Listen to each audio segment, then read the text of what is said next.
ठीक ठीक भक्ति होने पर अत्यंत सामान्य वस्तुओं के द्वारा भी ईश्वर का उद्दीपन हुआ करता है।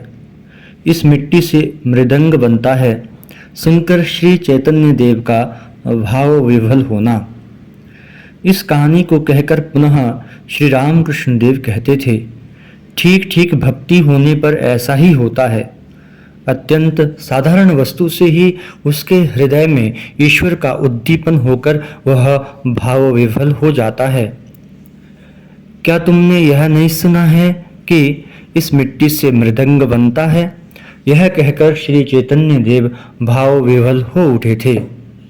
एक बार किसी जगह से जाते समय उन्होंने यह सुना कि उस गांव के लोग हरि संकीर्तन के समय बजने वाला खोल मृदंग बनाते तथा उसे बेचकर अपना जीवन निर्वाह करते हैं। यह सुनते ही वे कह उठे, इस मिट्टी से मृदंग बनता है। बस इतना कहना था कि वे एकदम भाव विह्वल होकर बाह्य चेतना शून्य हो गए, क्योंकि उन्हें यह उद्दीपन हुआ, इस मिट्टी से मृदंग बनता है। उस मृदंग को बजाकर हरिनाम संकीर्तन होता है। वे श्री हरि सबके प्राणों के प्राण हैं। वे सुंदर से भी सुंदर हैं। एक साथ इतनी बातें उनके मन में उदित होने के कारण उनका चित्त श्री हरि में केंद्रित हो गया। इसी तरह जिसके अंदर गुरु भक्ति होती है, गुरुदेव के आत्मीय जनों को देखकर उसके मन में गुरुदेव का उद्दीपन होना अनिवार्य है। जिस गांव में गुरुदेव का निवास है, उस गांव के लोगों को देखकर भी इस प्रकार उद्दीपन होने लगता है और वह उन लोगों को प्रणाम करता है, उनके चरणों की धूल लेता है, उन्हें भोजन कराता है तथा उनकी सेवा में संलग्न हो जाता है। इस प्रकार की अवस्था होने पर उसे गुरुदेव के दोष फिर कभी दिखाई नहीं देते। मनुष्य के अंदर तो दोष गुण दोनों ही विद्यमान हैं, किंतु उस समय वह अपनी भक्ति से मनुष्य को फिर मनुष्य रूप में नहीं देखता, अपितु भगवत रूप में देखता है। जैसे पीलिया रोग हो जाने पर नेत्रों को सब कुछ पीला दिखाई देता है, यहाँ भी ठीक वैसा ही समझना चाहिए। उस समय उसकी भक्ति उसे यह दिखाती रहती है कि ईश्वर ही सब कुछ है।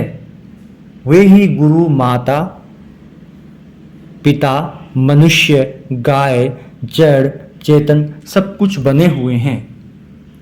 दक्षिणेश्वर में एक दिन एक सरल किंतु उग्र स्वभाव के युवक भक्त श्रीयुत वैकुंठनाथ सान्याल से श्री रामकृष्ण देव किसी विषय की चर्चा कर रहे थे, परंतु उस संबंध में वह नाना प्रकार के विपरीत तर्क कर रहा था।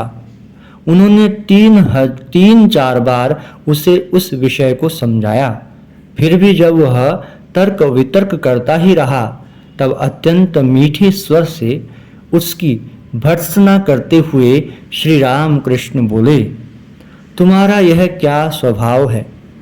मैं कह रहा हूँ, फिर भी तुम उसे नहीं मान रहे हो। उस समय युवक के हृदय को स्पर्श हुआ।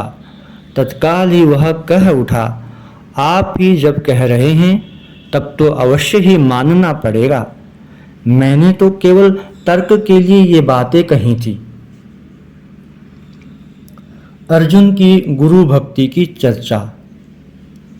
यह सुनकर प्रसन्न हो श्री रामकृष्ण देव हंसते हुए बोले, गुरु भक्ति का स्वरूप क्या है जानते हो? गुरु जो कहते हैं उसी समय उसका साक्षात्कार होता है। अर्जुन में वह भक्ति विद्यमान थी।